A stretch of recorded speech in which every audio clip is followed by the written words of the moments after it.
북한 주민은 전국 노래자랑을 보고 자유를 느꼈다 이렇게 얘기를 합니다. 할아버지가 손자의 손을 잡고 나와서 노래를 부르는데 그게 그렇게 부러울 수가 없었다는 겁니다. 뭐 김정은이 뭘 할 수 있나, 그 나이 어린 게 뭘 할 수 있나, 이렇게 직접적으로 표현하는 분도 있었다라는 거죠. 김일성, 김정일, 김정은 시대로 이어지면서 북한 주민들의 생각들이 완전히 달라지고 있다. 장마당에서 왜 이렇게 한국 콘텐츠를 사고 팔고 할까? 그게 호기심도 있지만 무엇보다 국경 지역에서 북한 주민들과 직접 대화해본 경험이 있으신가요? 어떤 주제로 대화를 나눴나요? 네, 북한을 연구하면서 가장 어려운 것은 북한에 직접 갈 수 없다라는 것과 북한 주민들을 만날 수 없다라는 거죠. 저희가 북한 연구를 할 때 여러 가지 방법 중에 하나가 북한 이탈 주민과 인터뷰를 합니다. 하지만 그들의 신분은 현재 북한 주민은 아니라는 거죠. 그래서 제가 중국에 직접 가서 북한 주민들을 만난 적이 있습니다. 중국에는 사사 방문자나 또는 외화벌이 일꾼 또는 무역상이라고 해서 중국에 나와 있는 북한 주민들이 많이 있습니다. 그들을 만날 수 있는 곳은 북한과 중국 국경 도시 시장에 가면 쉽게 볼 수가 있었죠. 물론 이제 쉽게 볼 수는 있지만 그들과 접촉하는 것은 굉장히 어렵습니다. 저희가 약속을 현재 있는 분의 협조를 구해서 이 북한 주민과 접촉할 기회가 있었는데 정말 007 작전 같았죠. 처음에 약속했던 장소를 또 옮기고 그렇게 해서 만나게 됩니다. 아무래도 조심스럽겠죠. 왜냐하면 북한의 무역상 같은 경우에 중국에 나가서 가장 하지 말아야 될 것 중에 하나가 바로 한국 사람과 접촉하는 거고, 특히 기독교 목사와 만나는 거를 가장 1순위로 경계를 합니다. 그런 점에서 이 북한 주민들과 만나서 서로 이야기를 한다는 거는 굉장히 어려운 일이었죠. 하지만 이렇게 북한 주민을 만날 수 있었던 거는 그 주제가, 예를 들면 북한의 핵무기 어디 있습니까? 이렇게 물어보면 누가 얘기하겠습니까? 그런데 그때의 주제가 바로 북한의 지금 상황이 어떤가, 그리고 한국의 영화나 드라마를 어떻게 이제 보고 있느냐, 저는 그게 핵심이었거든요. 그래서 그런 이야기들을 이제 나눌 수가 있었습니다. 무엇보다 그 한국의 영화나 드라마가 북한 내부에 어떻게 유통되고 있는지, 그리고 본인이 중국에 나와서 또는 북한에 있을 때 한국의 영화나 드라마를 봤는지, 이런 이야기들이었죠. 재밌는 에피소드가 하나 있는데요. 저희가 만날 때 그 중국의 국경 지역, 중국의 이 연변 쪽 지역에는 한국 방송이 실시간으로 나옵니다. 저희가 일부러 이제 북한 주민들을 만날 때 그 한국 방송을 나오는 것을 그대로 켜놓고 만나죠. 그러면 자연스럽게 얘기를 하다가 눈이 그쪽으로 갑니다. 예를 들면 드라마를 하게 되면 그 관심이 거기에 쏠릴 수밖에 없죠. 그러면 저희가 이렇게 질문하죠. 저 드라마 봤습니까? 이렇게 얘기를 하게 되는 거죠. 그러면 처음에 서먹했던 관계도 약간은 이렇게 풀어줄 수가 있고, 왜냐하면 군사적인 얘기가 아니잖아요. 핵무기 어디 있냐, 북한의 김정은이 지금 뭘 하냐, 이런 얘기가 아니기 때문에 조금은 부담 없이 얘기를 시작할 수가 있었는데, 가장 그들을 만나면서 제가 정말 신념처럼 굳게 가졌던 거는 정보가 그들을 바꾸어내고 있다는 사실이었습니다. 즉, 그들이 북한에서도 물론 봤지만 중국까지 올 수 있는 정도라면 중국에 와서 충분히 한국의 영화나 드라마, 이 정보를 접하게 된다라는 거죠. 그러한 정보를 접함으로써 처음에는 충격을 받았다라고 이야기를 합니다. 당연히 그렇지 않겠습니까? 북한 당국이 끊임없이 주입했던 그런 남조선의 모습이 아니라 경제적으로 잘 살고 자유와 인권이 보장되는 그러한 모습들을 이 드라마나 영화를 통해서 보게 됐고, 심지어는 뉴스도 직접 보게 된 사례도 봤습니다.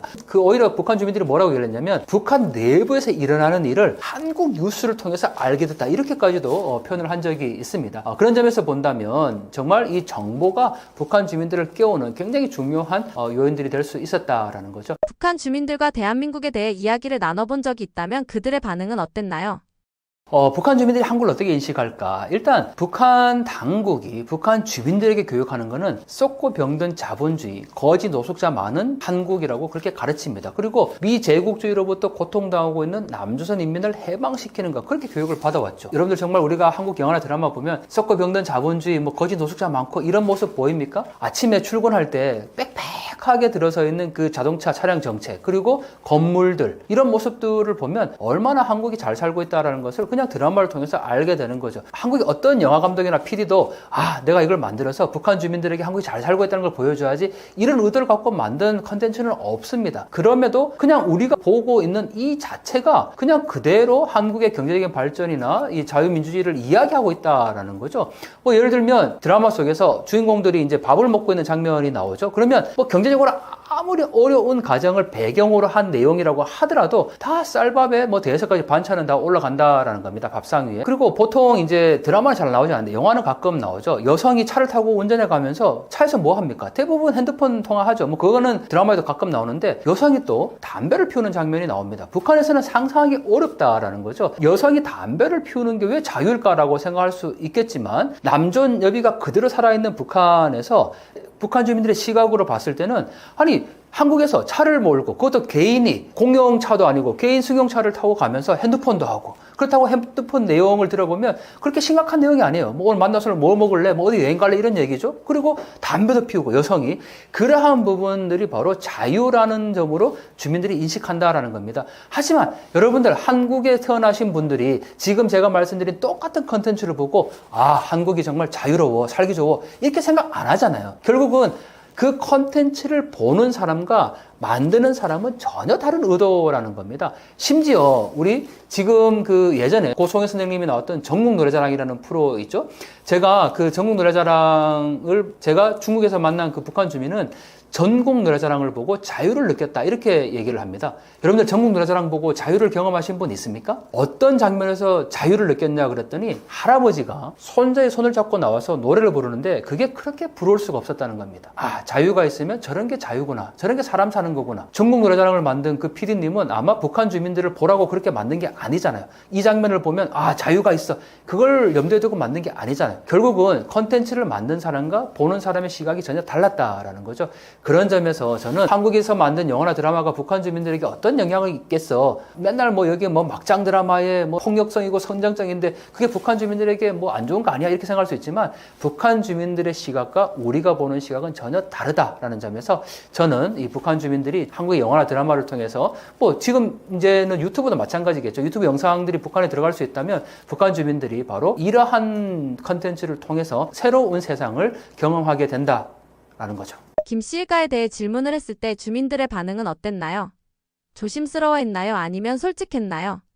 김실가의 질문에 대해서는 굉장히 조심스러워했습니다. 사실 뭐 아무리 이제 중국에 나온 사람이라고 할지라도 한국 사람을 접촉하거나 또는 단지 이제 북한에 다시 돌아가야 되는 사람들이잖아요. 탈북을 한 것이 아니고 외화벌이 일꾼이나 아니면 무역상으로 나왔기 때문에 현재 신분이 북한 주민들입니다. 그런 점에서 보면 이 김실가에 대한 뭐 특히 김정은이라고 제가 이제 표현을 하면 굉장히 조심스러워했는데 또 반대의 경우도 있습니다. 저도 굉장히 놀랐는데 뭐 김정은이 뭘 할 수 있나? 그 나이 어린 게 뭘 할 수 있나? 이렇게 직접적으로 표현하는 분도 있었다라는 거죠. 저는 그러한 답변을 들으면서 오히려 제가 아니 김정은이라고 이렇게 표현해도 돼요? 이렇게 제가 반문할 정도였는데 저는 그러한 게 왜 가능할까? 김일성, 김정일, 김정은 시대로 이어지면서 북한 주민들의 생각들이 완전히 달라지고 있다라고 저는 결론을 지었습니다. 즉 김일성, 김정일 때만 하더라도 자폭용사 세대라고 얘기를 하죠. 김일성, 김정일을 위해서 내가 목숨을 바칠 수 있다라고 증언들을 했습니다. 하지만 김정은 시대 들어서서 이미 3대 세습이라는 그 피로감이 분명히 있는 거고 북한 주민들도 외부에 나오게 되면 정말 눈이 있으면 볼 수 있는 것 아닙니까? 중국에 나와서 보니까 자신들이 몇십 년 동안 북한 내부에서 교육받아왔다는 것이 아니라는 것을 알게 되는 거고 얼마나 거기에서 오는 상실감과 충격이 크겠습니까? 그러다 보니까 정권에 대한 불만이 있는 사람들은 그대로 표출하는 경우도 많았습니다. 그리고 김씨 일가가 결코 김정은 체제가 오래가지 못할 것이다 라고 그렇게 말하는 사람도 있었고 또 하나 재밌었던 게 여러분들 북한의 모란봉악단이라고 들어보셨죠? 김정은 시대에 뭐 가장 인기 있는 김정은의 아이콘이라고 할 수 있는 모란봉악단인데 물론 지금은 나오지 않습니다. 근데 그 모란봉악단이 처음 나왔을 때 무대에 디즈니 캐릭터가 등장하고 뭐 짧은 쇼팬츠에 현대식 전자악기를 하고 나왔던 뭐 정말 김정은 시대 파격이라고 할 수가 있죠. 그거에 대해서 제가 질문을 했었습니다. 이 모란봉악단에서 어떻게 생각하냐라고 얘기를 했더니 정확하게 두 가지 표현이 갈라지는데 하나는 젊은 지도자가 등장했기 때문에 이런 변화가 가능하다 이렇게 기대감을 표출하는 분도 있었습니다. 또 반대로 야 저게 뭐나 뭐 이렇게 불만 섞인 그런 반응도 보였다라는 거죠. 제가 이 말씀을 드린 이유는 김정은, 김실가에 대해서 어떤 사람은 아니 정말 존칭을 안 붙여도 되나 할 정도로 그렇게 불만을 표출했고 어떤 사람들은 굉장히 조심스러웠다라는 거죠. 그러한 두 가지 입장이 동시에 있었다라는 것을 제가 말씀드리고 싶습니다. 북한의 장마당에서는 어떤 일들이 일어나고 있나요? 김정은은 숨기고 싶어하는 북한 주민들의 실제 삶을 엿볼 수 있나요?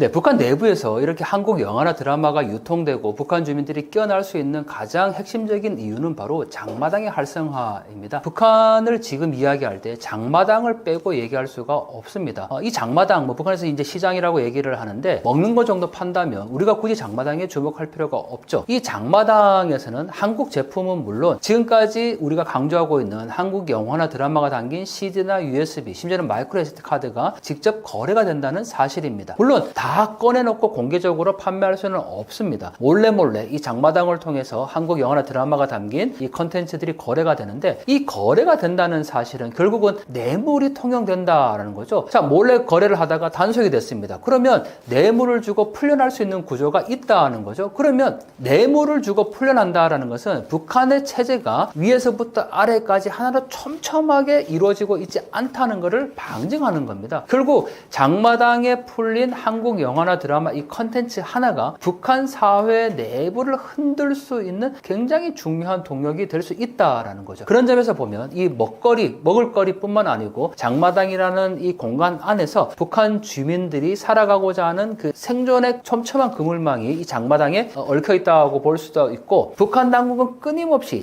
장마당을 통한 이러한 거래를 단속하려고 계속 압박하겠죠. 하지만 북한 주민들은 또 아래에서부터 이러한 장마당을 통해서 어떻게 확산할 것인가, 이 양자가 지금 충돌하고 있다고 볼 수 있죠. 가장 중요한 거는 장마당에서 북한 주민들이 그러면 왜 이렇게 한국 콘텐츠를 사고 팔고 할까? 그게 호기심도 있지만 무엇보다 돈이 된다는 사실입니다. 이 위험 부담이 크면 클수록 이익은 훨씬 더 크다는 거는 불문율이지 않습니까? 북한 내보다 마찬가지라는 거죠. 이 북한에서 북한 당국은 끊임없이 통제를 하려고 하지만 한국 영화나 드라마가 담긴 이런 콘텐츠들은 훨씬 비싼 가격에 거래가 될 수 있기 때문에 이러한 단속을 하기가 굉장히 어렵다라는 겁니다. 심지어 최근 북한의 김정은이 반동사상문화 배격법이라는 것을 만들었죠. 한마디로 요약하면 남조선 영화나 드라마를 보면 사형에 처한다라는 겁니다. 그러면 우리 생각에는 보통 이 정도 되면 북한 내부에서 이 한국 영화나 드라마 보는 것이 완전히 근절되겠구나 라고 생각하지만, 이게 근절되지 않기 때문에 결국은 이렇게까지 강한 법이 나올 수밖에 없었다라는 거죠.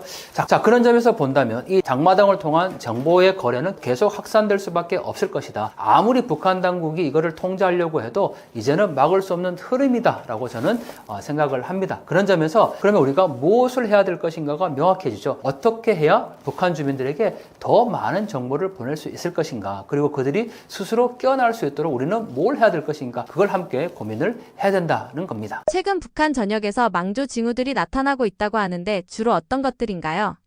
이상한 조짐이 나타나고 있는 거죠. 평양에 김정은이 야심차게 지었던 빌딩에서 균열이 발생하고 붕괴 조짐이 나타나는 부분이 하나 있고요. 또 전력 강화, 국방력 강화라는 미명하에 5,000톤급 신형 구축함을 선보였는데 이게 그만 진수식 과정에서 철퍼덕하고 바다에 빠져버린 겁니다. 어떻게 보면 그런 사고 있을 수 있는 것 아니냐 이렇게 말씀도 하실 수 있지만요. 북한 경제 전반, 북한 체제의 어떤 전반적인 역량이 모여져서 신형 군함을 만들 수 있고, 또 건축물도 안전이나 또 아름다움, 여러 가지 종합적인 요건들이 갖춰져서 제대로 된 건물이 나올 수 있는데, 이런 것들이 무시되고 있다는 거죠. 김정은의 지시, 특히 속도전, 빨리 해라, 언제까지 완공해라, 이런 것들 때문에 또 더 크게, 더 많이 지어라, 이러다 보니까 문제가 생긴 겁니다. 이뿐만 아니죠. 이런 눈에 보이는 것 말고 김정은을 괴롭히는 또 다른 망조들이 있습니다. 평양에 북한의 젊은 청년 세대들이 이제 북한이 제공하는 미디어, 여기에 콘텐츠들을 더 이상 즐기지 않고 외면하고 있다는 거죠. K-팝, K-드라마, 영화에 빠진 젊은이들이 이제 그걸 탐닉하고 있습니다. 심지어 김정은이 한국 드라마, 영화 보면 가만 안 놔둔다? 5년, 15년 징역형을 때리는 법을 만들었는데도 막지 못하는 거죠. 드라마를 하나, 두 개, 5편, 10편, 또 50편, 100편 보다 보면 나도 저기 가서 살다 한번 죽었으면 원이 없겠다, 이러면서 젊은 청년들이 탈북의 길로 나서고 있는 겁니다. 핵심 엘리트들의 탈북 러시가 이어지는 것도 김정은의 고민거리입니다. 북한 체제 내부에서는 북중 접경을 꽁꽁 막고 감시 카메라를 설치하고 해서 더 이상 북중 접경으로는 탈북이 이루어지기 좀 어렵다, 이런 얘기도 나오지만요. 믿고 해외에 내보낸 외교관, 그 가족, 또 주재원, 북한 김정은을 떠받치는 정말 핵심층인 줄 알았는데 이들이 등을 돌려서 자식들의 미래를 위한다면서 한국행을 선택하고 있는 겁니다. 건설업, 제조 분야 이런 데서 김정은도 얘기했습니다. 허풍 떠는 거, 이런 것들이 북한 체제에 나타나고 있기 때문에 이렇게 되다가는 정말 북한 김정은 체제가 빈 껍데기만 남는 거 아니냐, 이런 전망들이 나오고 있습니다. 엘리트층의 탈북이 계속해서 늘어나고 있는 상황인가요? 이런 상황이 시사하는 점은 어떤 게 있을까요? 그렇습니다. 과거 같으면 일반 탈북민들이나 또 생활고, 경제난, 식량난 때문에 북중 접경을 넘어서 처음에는 탈북하겠다는 마음보다는 배고픔이라도 좀 면해보자, 굶주리는 우리 식구 내가 며칠 일해서 식량 마련해서 돌아가면 되지, 이렇게 나왔다가 돌아가지 못하게 되거나 아니면 한국의 발전상이나 이런 거에 눈 떠서 먼저 탈북을 하고 북한 가족을 데려오고, 이런 것들이 전형적인 패턴이었고요. 한때는 그 인원이 연간 3,000명이 넘었었습니다. 근데 지금은 연간 국내 입국하는 인원이 100명 미만으로요. 코로나 이후에 북중 접경 지역의 경계가 강화되고, 특히 북한의 경계 강화뿐만 아니라 중국이 이제 북한 사람들이 자국 영토로 넘어오지 않게 철저히 감시를 하다 보니까 탈북 루트가 이제는 좀 막힌 상황입니다. 그런데 이와 반대로 핵심 엘리트 탈북 늘고 있습니다. 외교관이나 또 특권층이 있는 사람들, 상사 주재원, 해외 노동자로 나갈 수 있는 거 있지 않습니까? 북한의 여성들이 해외 식당 종업원으로 나가는 거, 이것도 간단치 않습니다. 꽤 많은 뇌물을 줘야 되고요. 집안에 그래도 성분이 괜찮다고 보증을 서야 내보낼 수 있는 거죠.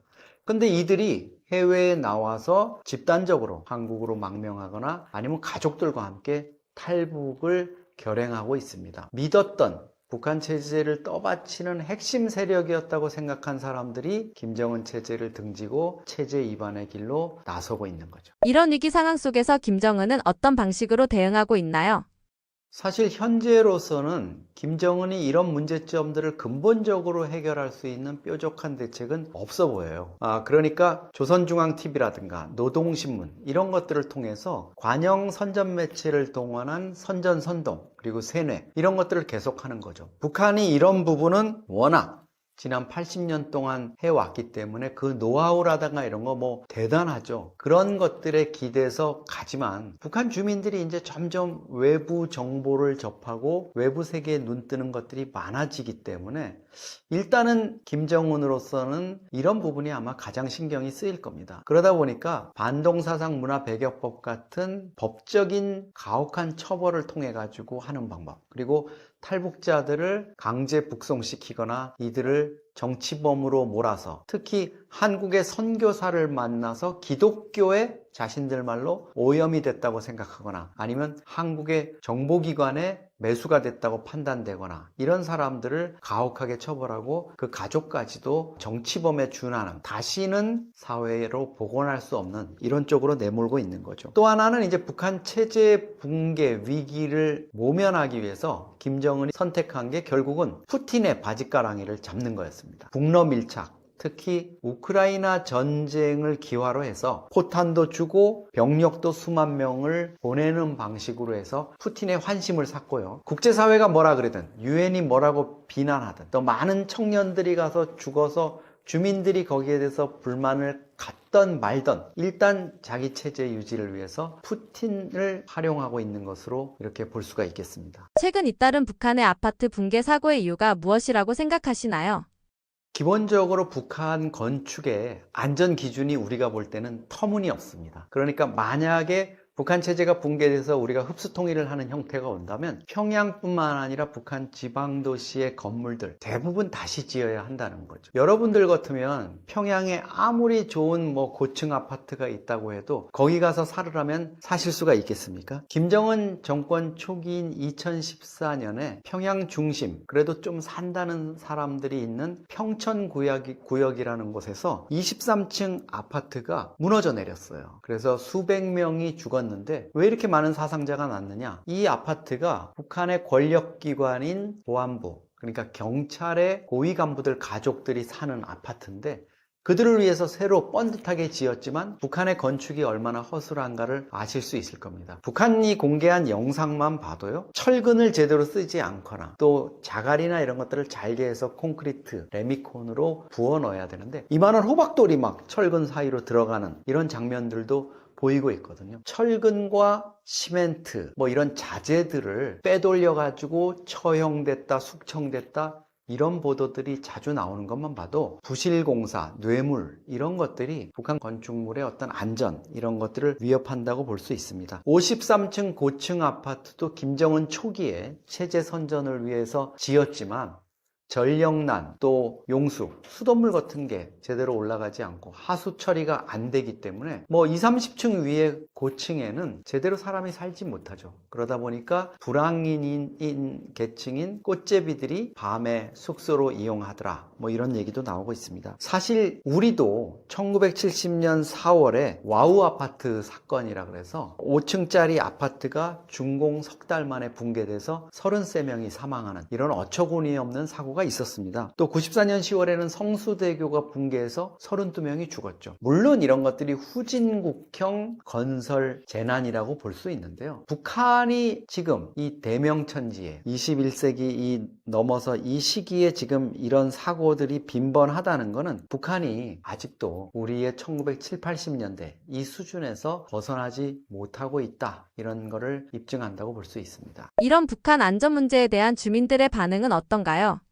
주민들은 사실 고위층을 중심으로 해서 이런 실상에 대해서 너무나 잘 알고 있다 그래요. 그래서 김정은이 아무리 뭐 선물 주택으로 이런 걸 주고 이런다 그래도 정말 핵심 계층들은 여기 가지 않습니다. 그러다 보니까 건설 도로공 이런 사람들 아니면 청소하는 환경미화원 이런 분들께 이제 뭐 영웅이다. 공을 세웠다, 모범이다. 이래서 집을 입사증이라 그래서 이제 집을 배정해 주는 거죠. 그분들은 어떻게든 가서 살겠죠. 근데 정말 북한의 핵심 계층, 예를 들어서 북한의 간판급 아나운서, 김정은의 보도만 전담으로 하는 이춘희 아나운서 같은 경우에 이 전망 좋고 높은 아파트에 들어가서 사나요? 아니죠. 이춘희나 북한의 정말 핵심 계층들, 김정은이 챙겨야 되는 사람들은 대동강변에 2, 3층으로 빌라 형태로 낮게 지은 콘도 형태의 집을 배정하고 있습니다. 또 김정은이 직접 그 집에 가서 생활상을 이렇게 살펴보고 또 이춘희가 이렇게 고마워하는 이런 모습들, 이런 것들을 이제 선전을 하고 있는 거죠. 북한의 이런 그 선전과 달리 실제 북한 주민들, 핵심층들은 이 내막을 너무나 잘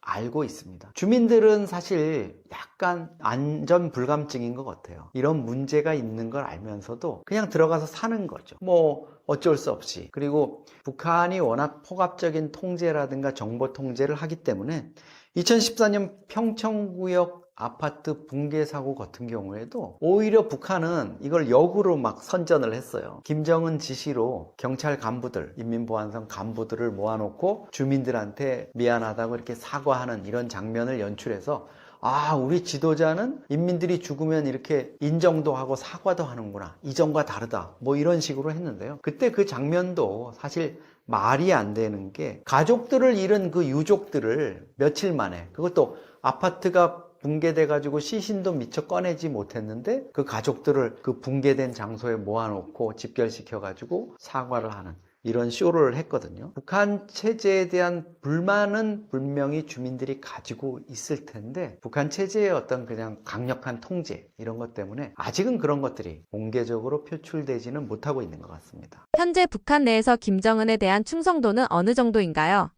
김정은 체제에 대한 불만이라든가 김정은에 대한 어떤 반감 이런 것들이 점점 확산되고 있죠. 특히 그 기폭제가 된 건 김정은이 2011년 아버지 김정일이 사망하면서 27살 나이에 북한 권력을 잡았습니다. 지금 15년째 통치를 하고 있는데 집권 초기에 여러분들 기억하시겠지만 2013년에는 고모부인 장성택을 처형했어요. 뭐 만고역적 이렇게 죄명을 씌워서. 그리고 그 이후에는 자신과 권력 경쟁을 했던 이복형 김정남을 또 독살을 했습니다. 백주대낮에. 그 외에 많은 간부들, 노 간부들, 또 군 우리로 말하면 국방장관 참모총장을 지낸 노 군인들을 공개 처형을 했어요. 이런 부분들이 약간 공포정치로 해가지고 권력 기반을 다지는데 일부 작용을 했다고 보는 시각도 있지만 그런 반감들, 그리고 그때 가족을 잃었거나 자기의 친지 또 뭐 동료 이런 사람이 무참히 참혹하게 죽어가는 모습을 본 사람들은 김정은에게 아마 지지 입장이나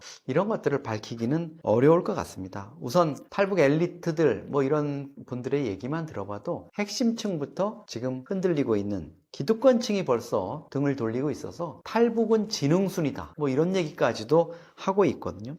일반인들은 사실 대부분 생계형이거나 경제형 이런 부분이 있는데요. 엘리트들 같은 경우에는 조금 다른 것 같아요. 우리 아이만이라도 이 지긋지긋한 체제에서 키울 수는 없다. 이래서 해외에 나와서 주재관 생활 또 외교 공간에서 생활하던 그 틈을 타서 평양으로 소환 명령을 받으면 대개 가족을 동반해서 탈북하는 경우가 많습니다. 물론 이것도 평양에 가족을 인질로 자식을 인질로 두거나 이러지 않은 경우에 선택할 수 있고요. 그런 인질이라든가 이런 부분에서 예외일 수 있는 핵심층, 북한에서 정말 엘리트 중에 엘리트라고 할 수 있는 집안 좋은 사람들이 탈북하는 이유도 여기에 있습니다.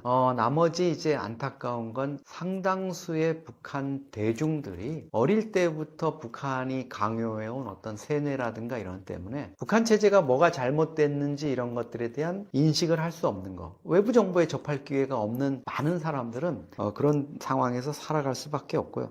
다만 이제 변화에 민감한 신세대들은 오징어 게임이나 사랑의 불시착 이런 한국 드라마 특히 시리즈물들을 보면서 처음에는 한국의 선전선동이고 거짓말인 줄 알지만 드라마를 보면서 느낄 거 아닙니까? 아, 이런 세상이 있구나. 우리가 들어왔던 남조선, 대한민국과는 너무 다르다. 저기 한번 가서 살고 싶다. 이렇게 한다고 지금 한국에 와 있는 많은 젊은 탈북자들이 그런 부분들을 얘기하고 있습니다. 한국이 과거에는 반대, 또 적대, 저주의 국가였다면 이제는 선망의 대상으로 자리하고 있는 겁니다. 북한의 모든 주민들이 마음만 먹으면 대한민국의 콘텐츠를 볼 수 있는 상황인가요? 기술의 발전으로 접근성이 좋아진 건가요? 그렇습니다. 북한 컨텐츠 자체가 북한 예를 들어 청소년들이 마음 먹고 내가 보겠다 이러면은 얼마든지 접할 수 있을 정도로 광범위하게 퍼져 있죠. 특히 북중 접경 지역이라 이런 것들. 과거에 제가 이제 아주 젊은 시절 북한 연구를 처음 하던 시절에는 비디오 테이프 시대 아닙니까? 그러면 이거는 반입하기가 정말 어려웠을 거예요. USB만 해도 뭐 단속에 걸릴 위험이 있지만 그래도 숨길 수 있었는데 이제는 마이크로 SD를 통해 가지고 북한으로 반입이 될 수 있는 이런 단계고요. 처음에는 이제 이불을 뒤집어 쓰고 몰래 친한 친구가 건네준 걸로 보다가 점점 뜻맞는 친구들 또 최신 프로그램 이런 것들을 통해 가지고 보고 있고 되게 이제 미니 시리즈 뭐 16부작, 20부작 이렇게 되지 않습니까? 탈북 청년들, 청소년들이 공통적으로 하는 얘기가 안 볼 수 없게 만들었대요. 한국 드라마를. 전편을 보고 나면 그 다음 게 우리는 그냥 넷플릭스나 이런 걸로 쭉 정주행하면 되지만 거기는 어쨌든 파일이 담긴 게 이제 들어와야 되잖아요. 그거를 기다리는 게 정말 너무 힘들었다고. 그러면서 이분들이 이제 한국에 와서 하는 얘기가 다 그 얘기예요. 어떻게 남조선 드라마는 그렇게 얄밉게 만듭니까? 앞에 편이 딱 끝나면 그 다음 편이 궁금해서 잠이 안 올 정도로 그렇게 만든다고 얘기들 합니다. 이제 접근할 수 있는 루트라든가 이런 것들이 많아지고 있기 때문에 북한 당국이 아무리 뭐 극형에 처한다, 너 신세를 망친다, 심지어 중고등학교 학생들을 학교에 모아놓고 그 앞에 남한 드라마를 본 두 학생을 머리를 빡빡 깎여가지고 거기서 공개 재판을 하고 그 자리에서 수갑을 채워가면서 징역 9년, 한국 드라마 봤다고 징역 9년을 선고해요. 그리고 학생들한테 너희들은 이자들처럼 남조선 색정물 아니면 황색 드라마에 빠져서 신세 망치지 마라. 이렇게 경고하는 방송까지도 북한 내부, 우리가 볼 수 없는 북한 내부의 어떤 사상교육용 케이블 채널을 통해 가지고 선전선동을 하고 있습니다. 만약 북한이 체제적으로 붕괴되는 일이 벌어질 가능성은 얼마나 있나요? 그럴 경우 대한민국은 어떻게 되는 건가요? 북한 체제가 영구히 저런 식으로 김정은이 집권을 하고 또 그 딸인 김주애가 집권해서 4대, 5대 이렇게 갈 수 있을 거라고 생각하는 사람들은 사실 많지 않습니다. 그렇게 된다면 우리가 민주주의나 또 다원화된, 개방화된 사회의 어떤 장점이나 이런 부분에 대해서 한번 근본적인 의문을 던져봐야 되겠죠. 아마도 할아버지, 아버지, 김일성, 김정일 시대와 달리 김정은은 자기가 집권하는 기간 동안에 주민들의 외부 정보에 대한 유입, 접촉을 통한 어떤 자각, 외부 세계의 변화에 적응하지 못하는, 따라가지 못하는 압박, 이런 것 때문에 체제가 붕괴하거나 적어도 김정은이 권력에서 축출되거나 아니면 김정은이 여러 가지 건강상의 문제라든가 다른 이유로 유고 상태에 빠지는 이런 상황이 저는 닥칠 수 있다고 봅니다.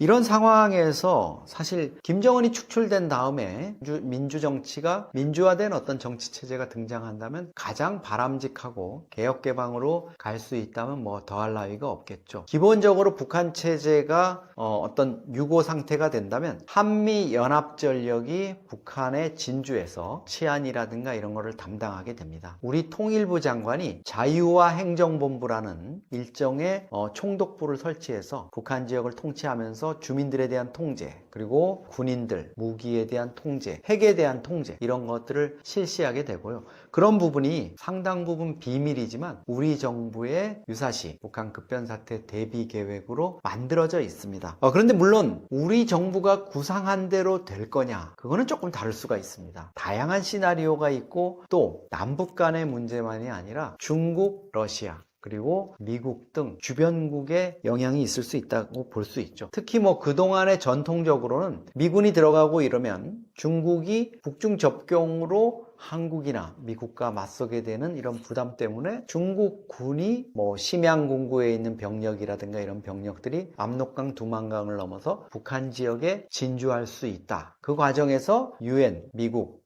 뭐 또 중국 이렇게 해가지고 적절한 어떤 선이 그어지지 않을까 뭐 이런 시나리오도 있지만 최근 들어서는 가장 걱정되는 건 사실 러시아입니다. 2022년 2월 우크라이나 전쟁을 계기로 해서 김정은이 푸틴과의 밀착을 강화했고 특히 작년 6월에 푸틴이 방북해서 맺은 전략적 포괄적 동반자 관계 조약에 따르면 북한이나 러시아 어느 한쪽이 외부로부터 침략을 받거나 전쟁 상황에 빠지게 되면 군사력으로 전적으로 모든 걸 지원하게 이렇게 돼 있습니다. 중요한 건 이 조약에 따라서 북한 김정은이 러시아에 병력을 수만 명 파견했다는 겁니다. 이렇게 되면 러시아 입장에서는 북한이 만약에 유사시 어떤 병고 상황에 빠졌을 때 북한이 굳이 요청하지 않더라도 우리는 이 조약에 따라서 과거에 북한 김정은이 우리 러시아를 도왔지 않느냐, 우리도 지금 북한 상황에 직면해서 군대를 보내겠다 해서 러시아가 임의로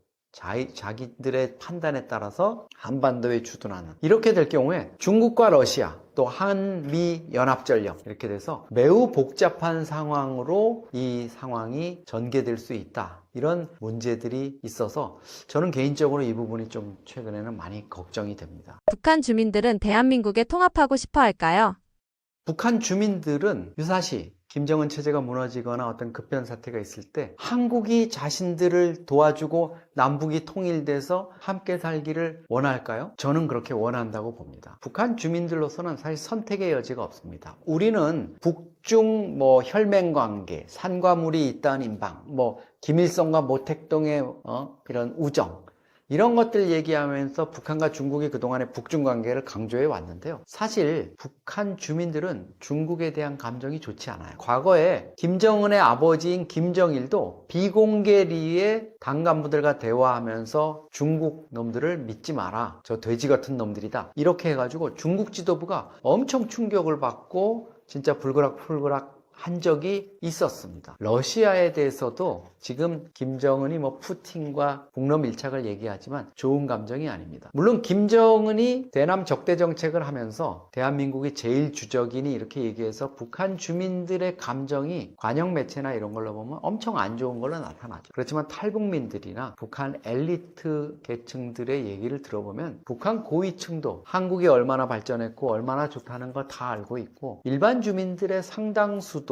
이미 한국의 드라마나 영화, K 컨텐츠를 소비하고 있고 또 상당수의 그 한국 제품들, 초코파이라든가 햄소시지라든가 또 한국제 스타킹이라든가 라면, 불닭볶음면 이런 것들에 빠져서 한국의 발전상 이런 것들을 드라마를 통해서 간접으로도 체험하고 실제로 한국에서 반입된 물건을 장마당에서 구입해서 소비를 하고 있다고 합니다. 네, 떠먹여주는 TV 시청자 여러분, 항상 신박하고 재미있는 북한 또 통일 정보로 여러분들과 만나 뵙고 있습니다. 이제 가을이 다가올 이런 느낌이 들 정도로 좀 선선해졌습니다. 올 가을 여러분들과 함께 신박하고 재미있는 정보로 함께 나눌 수 있도록 하겠습니다. 고맙습니다.